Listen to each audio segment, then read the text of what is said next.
Tonight from Omaha, Nebraska, a pivotal Big East men's soccer match between Creighton and Xavier. Every match critical when it comes to conference play, but this one has a little extra juice.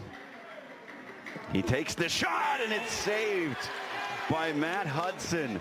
Wow, what a blast from Harikawa. Okay, half clearance, a shot, Ramadan just wide. Forced the dive from Mennel, but Creighton ringing the alarm bells here to start the second half. Kokoska got it to Vermont, now Matthew Reed. Reed looking to pluck the pass. Shimonishi! Well worked goal, John. Back to front in a flash. Finished by Ryu Shimonishi. The breakthrough finally comes in the 54th minute.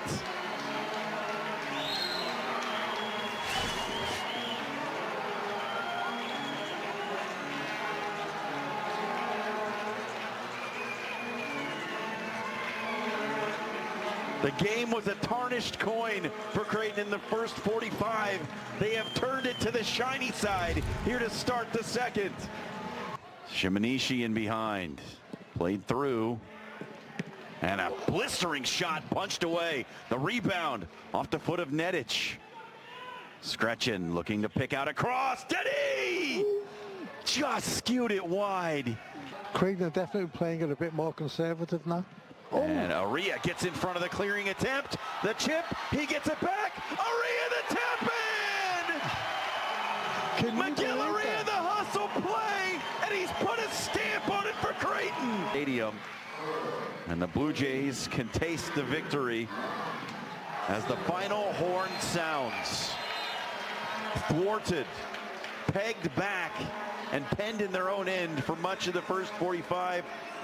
An energetic Blue Jay side came out of the halftime locker room, scored early, scored late, and they will carry a 2-0 victory out of Morrison Stadium tonight. Obviously, really happy to be back. Really excited and proud of these guys. Xavier made it tough tonight, man. They're a good team, and they're hard to break down. They're rangy, they're physical, and so really proud of our guys for continuing to plug away, believe in one another, believing in each other, following the game plan, and it's that much sweeter when you're able to get the 3 points. Open the floor to questions from the student athletes. Because it was really physical out there from like the very beginning. So how did you kind of balance, not getting the foul, but also making sure you're matching their physicality? I just think it's all like focus and just making sure you don't go overly aggressive to get fouled. And, yeah.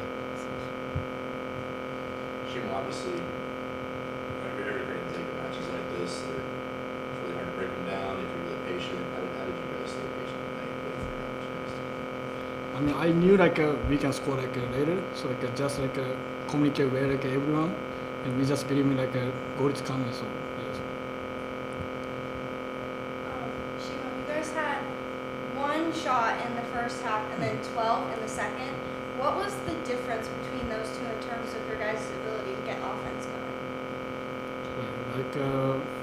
As I said before, we just believe in goal is coming. We play very fast out, but we didn't take a shot. If we take a shot, we can score. We just believe in it. What did you see on the sequence with Aiden and Reed and kind of that transition play, how it builds up to your goal? And really gave me a perfect ball. I just focus on a downward ball, focus on the ground. So you're trying to keep it low? Yeah. Oh yeah, focus on the ball, keeping it low. We did talk about at halftime about making sure we are diligent in trying to break lines, in particular their last line of defense, and making sure we arrive at the back post. So follow the game plan. Johnny has kind of talked at certain times this year about making those runs even if you don't think the ball's coming to you, I guess, in that situation. How has that kind of come along as an attacking group, just kind of making those runs to stress the defense, even if you're not 100% certain the next ball's coming to you? Well, I can say like he always said like we need like a number, like a box. So like if we like a number 0, we can score like easy or like something. We talk about making sure we commit numbers in the box, making sure that we cover the 6-yard box with our runs, and don't expect that you're not going to get the ball, but you make the run, and so you're either going to receive the ball or your movement is going to open it up for somebody else. So we all have to cover the 6 and be committed to making all our runs to make sure that one of our 3 or 4 runners are going to be at the right place to be able to find the ball like Shimo did there in his goal. When you, I know we're probably going to have to go back and watch it, but what you remember from that play, just the timing and everything, all the runs you guys made, it seems like the center back was out, the right back was out, the left back was out. Like someone was occupying the defender no matter who you chose to play the ball to. You know, for us, it's important to be able to receive the ball, and we call them hotspots in our channels. It's not quite in the wide channel, but it's a little bit central. So at that point, the defender has to make a decision, whether to step to the ball or drop off. And in this situation, the defender stepped to the ball, which allowed us to now spring read off out wide, right? And now it's just a matter of making the runs and getting to the box. So it was well executed, and it's that much sweeter when you're able to execute these movements and passes and then culminate with a goal. 2 more questions from the student athletes. This is another shutout for you guys, and obviously you've talked like all season. It's been progress and building, and this is a young back line, but a really good one. So I mean, I guess coming back home after the 2-1 on the road, what was it about your guys' ability to stay together even when Xavier was pushing? I think the back line we've had just worked really well together, and ever since the beginning, we had so many shutouts at home. I just think the fans here give us a lot of help as well. But yeah.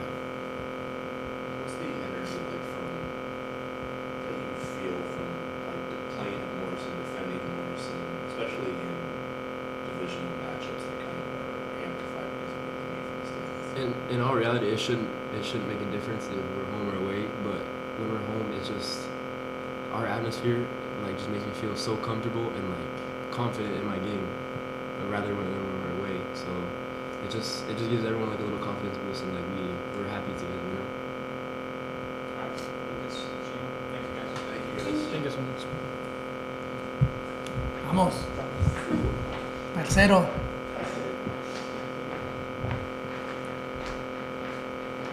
I'll be ready for a guy like Shimo who works really hard to make your attack kind of pop, but doesn't necessarily always get that final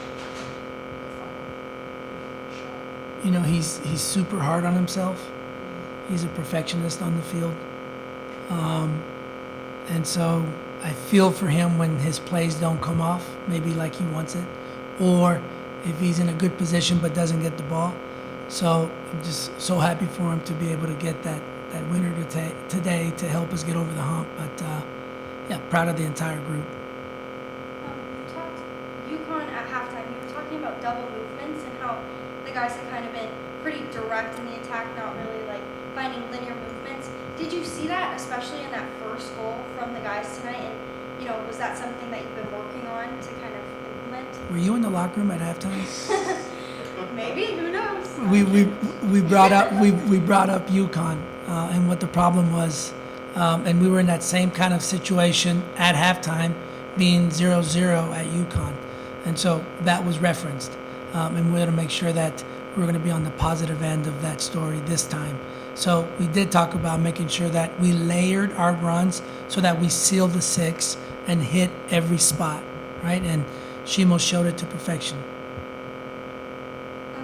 Your high press was also a lot more effective, it seemed, in the second half, and then we saw that kind of come to fruition with Miguel's goal. But I mean, how important was it for you guys to see, after all that work in those 90 minutes, to see the high press really show something? No, it's amazing, you know, and it's hard work to press, you know, it really is. But in the long run, you end up running less because your lines are higher up the field, and hopefully you're winning the ball so that you're not having to recover, right? They made it a little difficult for us to press at times because they play pretty direct. So there's a balance. Do we step our lines out knowing they're going to put it in behind us, right? But it's got to be an amazing feeling for Arilla to to step out of his line 25, 30 yards and be able to get on the end of the ball.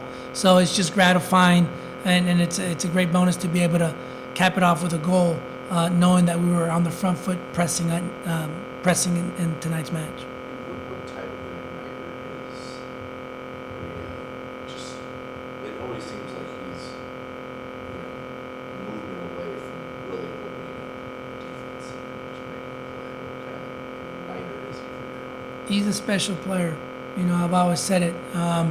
He's a player that can unbalance a back line on his own if need be. But he can run with the ball. He can combine, and he can finish. And on top of that, he's a great teammate. Even the last run he had and had the presence of mind to cut it back to Rossi, Even after running 60 yards, a lot of people are going to say, no, I'm going to shoot this. I just ran 60 yards with it. But he laid it off perfectly to Rossi. He's a special player. He's a difference maker.